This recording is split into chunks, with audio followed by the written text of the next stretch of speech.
యుద్ధం మొదలైంది. 17వ లోక్సభతో పాటు 4 రాష్ట్రాల అసెంబ్లీ ఎన్నికలకు షెడ్యూల్ విడుదలైంది. ఏపీ అసెంబ్లీ ఎన్నికలకు కూడా ముహూర్తం ఖరారైంది. దేశం మొత్తం మీద 7 విడతలుగా ఎన్నికలు జరపాలని ఎన్నికల సంఘం నిర్ణయించింది. ఏప్రిల్ 11న మొదలయ్యే ఎన్నికల ప్రక్రియ మే 23న ఫలితాలతో ముగుస్తుంది. ఆంధ్రప్రదేశ్లో ఏప్రిల్ 11న శాసనసభతో పాటు లోక్సభ ఎన్నికల పోలింగ్ జరగనుంది. ఆంధ్రప్రదేశ్తో పాటు మొత్తం 20 రాష్ట్రాల్లో మొదటి దశ ఎన్నికలు జరుగుతాయి. ఏపీ, తెలంగాణలో ఒకే విడతలో పార్లమెంట్ ఎన్నికలు ముగుస్తాయి.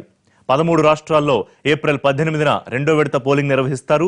ఏప్రిల్ 23న మూడో విడత, ఏప్రిల్ 29న నాలుగో విడత, మే 6న ఐదో విడత పోలింగ్ జరుగుతుంది. 6వ విడత ఎన్నికలు మే 12, 7వ విడత ఎన్నికలు మే 19న జరుగుతాయి. జమ్మూ కాశ్మీర్లో ఉన్న పరిస్థితులు దృష్టిలో పెట్టుకుని ఆ రాష్ట్రంలో కేవలం లోక్సభ ఎన్నికలు మాత్రమే నిర్వహించాలని ఈసీ నిర్ణయం తీసుకుంది.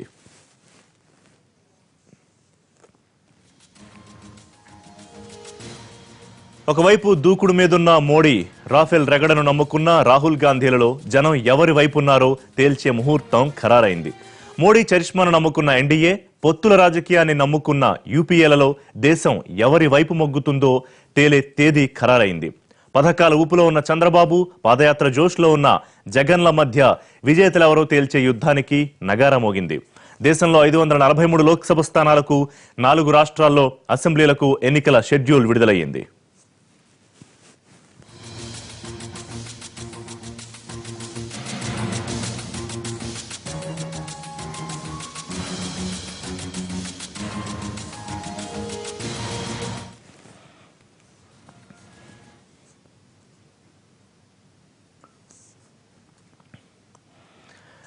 సార్వత్రిక ఎన్నికల నగారం మోగింది. కేంద్ర ఎన్నికల సంఘం షెడ్యూల్ రిలీజ్ చేసింది. 7 విడతల్లో పోలింగ్ జరగబోతోంది. దీనికోసం దేశవ్యాప్తంగా లక్షల పోలింగ్ బూత్లను ఏర్పాటు చేయబోతోంది కేంద్ర ఎన్నికల సంఘం.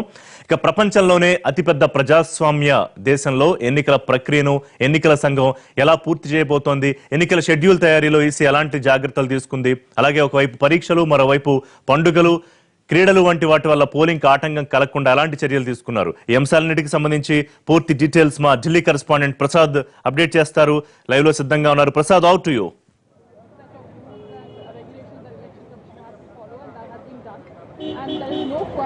అత్యంత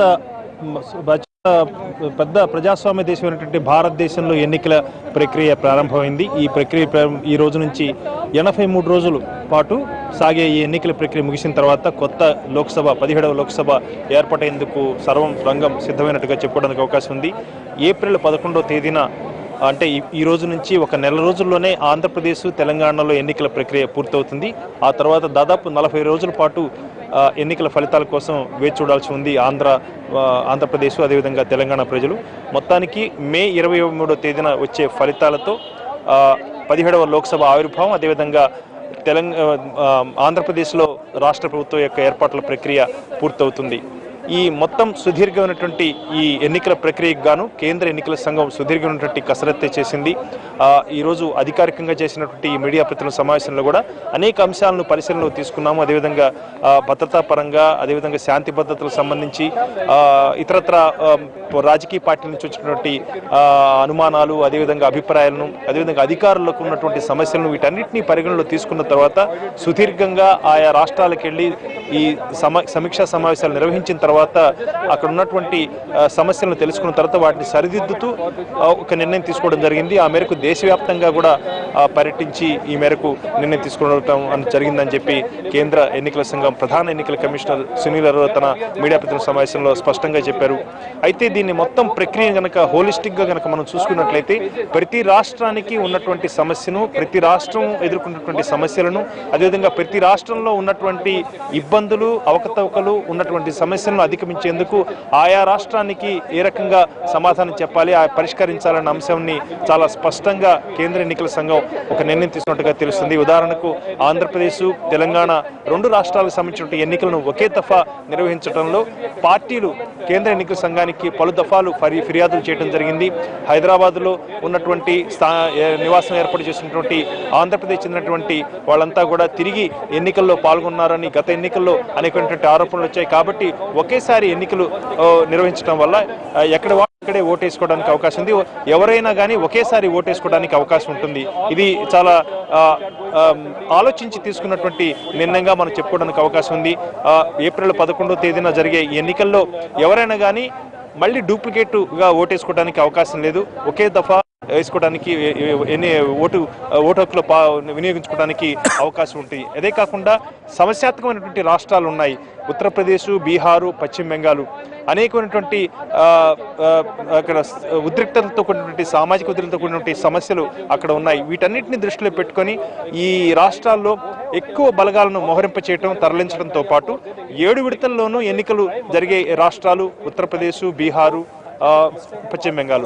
ఈ 3 రాష్ట్రాల్లో కూడా 7 విడతల్లో జరుగుతున్నటువంటి ఎన్నికల్లో 7 విడతల్లోనూ కొన్ని నియోజకవర్గాలకి ఆయా రాష్ట్రాల్లో ఎన్నికలు ఉన్నాయి. సుదీర్ఘంగా ఆయా రాష్ట్రాల్లో ఎన్నికలు జరిగేందుకు అవకాశం ఉంది.